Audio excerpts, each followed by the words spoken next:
Now welcome to another edition of News from Naboo with Thor's Lightning Takes. And let's get right to the news. Okay, first up today, Andor is 3 days and a matter of hours away. But how many hours? How Are we confirmed to many be a hours? midnight Pacific release? I haven't heard on that one yet. I haven't heard either, and one of the websites I look at, their tracker makes it seem more like it's going to come out at 2 hours earlier than Which would be their nice. 2:00er. Because here that would be 2 a.m. and 3 episodes means it's not going to be done till sometime after 4 in the morning, probably. Yeah. Which is not the optimal time to try to watch something and review it. I thought you said it was the optimal time for me. For you, it would be really interesting if you stay up all night and review that. Would be. Only if it's bad, though. If it's good, you might just gush over. I don't know what happens when you're extremely tired and talk about something good. All right, well, speaking of reviews, I know a lot of the early ones are starting to escape onto the internet. Well, the embargo was lifted. Let's not make it an escape. Didn't one site jump the embargo? Somebody, I don't know. I've tried to. I don't really read the reviews as much as I try to get the gist General of what impression. people. Yeah. So, and the general impression, from what I understand, and take professional critic reviews for what they are these days, but they seem to be positive. I would be really happy if they're positive. Like I said, we aren't reading them because we don't want to spoil it for ourselves. No, we don't want to spoil it for you guys who are listening and who maybe also do not read the reviews. But the general impression is people are happy. Yes, people say it's good. People say fans are going to be happy, even though the review from a while back said, "Oh, this is going to be so different from Star Wars. There's no fan service. Fans are going to hate it." When it's like, fans don't always want fan service. Yeah, I think you don't understand Star Wars fans and what they actually want. They don't always want like blatant fan service. In fact, most of the time, they don't want that kind of blatant, fan service just thrown in their face. Like, you're going to like it because this character's in it. Ha ha ha! It's so good now. Yeah. Definitely, The general impression from what I've heard from people is that positive. The reviews are very positive. Yes. very positive. Which, hooray! Well, yeah, we'll see. Wednesday, we will see. We will see. We will see. Okay, next we had a new clip drop, showcasing Cassian interacting with Binks or Bix. I think it's Bix, not Jar. Yeah, Jar Jar's long lost sister. It's Bix. But the interlude did look quite interesting. What I've been, happy about, or what looks promising, is the character interactions are really, really good. Mm-hmm. Like, it's very... And it doesn't sound like they're spending... I mean, this might be... I think it's going to be our first introduction to her character in the show. And they don't sit there and give you just dialogue explaining their relationship. You catch it in the little snips and stuff back and forth with her joking... Yeah, that's a good story. Everybody says. In trouble with somebody's husband. Good storytelling, is show, don't tell, unless it's anime, and then it's exposition. You get one episode, all exposition, and you're like, I'm ready now. I just love how, totally off topic, but I love anime. I mean, not as much as you and others, but I really enjoyed it. It's so funny how it has just a different approach, where exposition in anime is just not only accepted, but you have to have it sometimes, it feels like. But they do it in a way that makes sense. Those characters would have to explain to somebody else generally. Yes, I know. Just an off-topic thing, but it's funny how here, some places like, oh my, any exposition is considered like bad writing, but over there it's like anything that's not exposition is bad writing. And I joke, of course. Yeah, we know from reading some character profiles and stuff along the way that she is supposedly the on-again, off-again love interest for Cassian, that they've been on and off dating since they were children. So she's going to die at some point, yeah. and she's also apparently our contact, who's most likely the one who's going to get a hold of Stellan Skarsgård, Sleuth and Rail, and bring them to the planet, because Cassian has obviously done something bad. Yeah, he's done something too much, I think, that he's now on the Empire's radar. Well, he stole something. Remember, we did have that other clip where he's kind of getting hustled? Yeah. And then she's like, oh my gosh, what happened to you? He's like, I fell down. How much you want to bet that he got in a fight with those two? And then he stumbles into her shop. Look at you putting it all together. Put it all together, because that's all I can do. Show. Yeah. That's my job. I put it all together. It's probably the first episode. Or first episode. Oh, yeah. They're going to show clips out of those first 3 because we're all going to get to see it as a lump. Yeah. So I think it's really interesting. I mean, we're supposed to meet Cassian on, like, his worst day. That sounds like a bad day. Yeah, he's going to get hustled because he owes somebody some money. She's not exactly willing to help him, but she will help him. And then when he goes to sell to Luth and Rail, they Empire starts shooting at him and stuff. Yep. He's not had a good week. I don't know. It's not a good day. It's not a good day. Poor Getting Cassian. beat up is never a good day. Unless you're a cat. Apparently. In which case... He wants to do the beating. He said he's going to come beat you up right now. I know, Look at him look at he's you. stalking over here like a predator. Which he is. He a is. predator. In a little package. A little chubby predator. Yeah. Okay. Well, let's move on to our last bit of news we were going to talk about on this weekend edition of News from Naboo. Genevieve O'Reilly talked with the Hollywood Reporter, kind of fleshing out Mon Mothma's dual identity a little bit.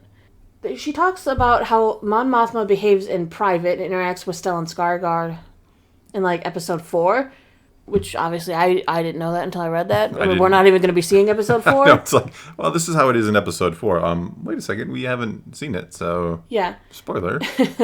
She says, first of all, yes, Stellan is just a special man and quite a brilliant actor, which we already knew. It was a real treat to get to work with him, and that scene you're talking about in the gallery might be the first time we meet Mon Mothma in the season, which means we aren't going to be We'll see her in the first 3 episodes. That's fine. I mean, if they flesh That should out be all about characters, Andor, groups yeah. one at a time, I'm good with that. It was beautifully set up. What I think we're trying to do with Mon Mothma, which is to meet the public face and unveil the private woman within it. That beautiful gallery set, which was designed by Luke Hall, also mirrors that within the scene. You enter a very public space, and then you go back behind a corner, and we have the private interplay. So it allows for a play and creativity both within the space and also between myself and Stellan, which feels genuinely full of energy. It was great to play. It is what an actor looks for. An actor looks for the private moments to reveal within a character. Interplay between characters. Well, and it's so good to hear these actors talk about how you're going to get to know them. That we're actually going to meet and find the depth of these characters. Because that's important, to know who these people are. Well, that's how you start to care, one way or the other, right? Bingo. When you know who they are, what they want, and what they'll do to get it. Everything. We know Luke yeah, they're and using Rail. that clip.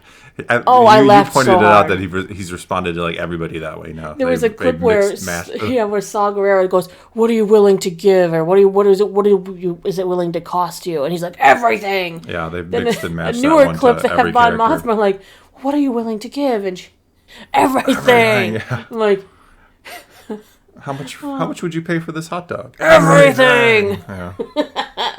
Oh, I love it. But it is a very powerful moment when he yells that to show. Really, it shakes you. Like, you think he really has. He is willing to give everything up because he's lost so much. I can't wait to see his character, honestly. Yeah, well, what that everything is, because I'm going to stick with he's some kind of businessman who's been wronged and had things taken from the Empire and just wants to stick I think it it's to more him. than that. I think he's lost much more than just his business. We'll see. All right. Here's what she commented on the internal toll of her dual identity. Yes, we know her. We know that she's dignified and bolstered by her ideals. We know that she is a truth teller. We see her try to effect change from within the Empire, and we see that it is a very lonely experience. There are few people willing to stand with her against Palpatine, against this collective oppression. We see her try to navigate and find exit routes for herself to be effective, to try and be a part of the change. And I think it's okay to say that it's not easy, and not all of those choices are black and white. Well, yeah, makes sense. Mm-hmm. It does. It makes perfect sense. How often are choices actually black and white? Easily decided one or the other. Most choices have pros and cons to both sides of it, but it's going to be interesting to see what her stakes are. I mean, the more important of a person you are, usually the higher the stakes are for these decisions you are forced into making. And it's tough. And it's going to be interesting to see her make those tough calls when we know Mon Mothma to be a very upstanding character, a champion of the truth, a beacon of hope. Yeah.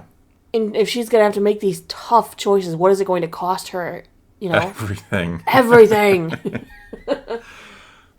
No, I'm looking forward to it because, in the movies, obviously, Mon Mothma is a bit character in Return of the Jedi. Now, an important, leader of the rebellion, yes, but not, to say she's explored it all is, not true. She's just kind of there and this is the leader we haven't met until now. What I want to see is, they talk about how in Andor we're going to see the depth of her decisions. we just joked how much how much is it going to cost her everything, how is this internally, how are these choices going to affect someone like her?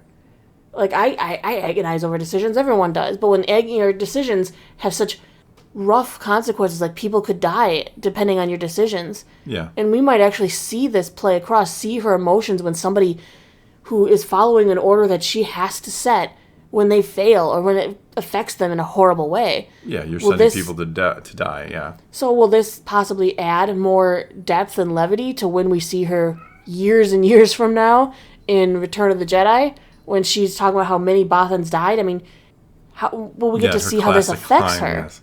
Yeah, well, how this would affect her. Because you're right. That we could would see her ramifications, see her emotions and thought processes, so we might know behind the scenes how sending these Bothans to their death affects her. Yeah, it could have a lot more impact when we see that this is not the first time that she's lost people that she, asked to do something. I mean, even Rogue One, for example, though, Rogue One did its own thing. Like, this whole group of people went to their death essentially for the rebellion. Mm-hmm. So she's probably seen this over and over again, people giving their life, and here we are, maybe at the end step, destroying the final Death Star, or making it sound like a video game, but destroying the second Death Star, and maybe ending the Empire, or a critical blow.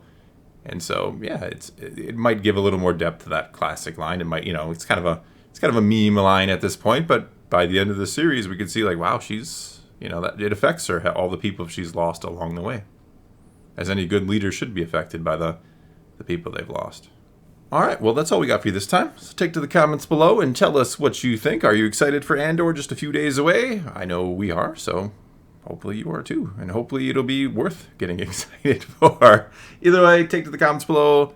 Let's talk some Star Wars. And until next time, thanks for watching.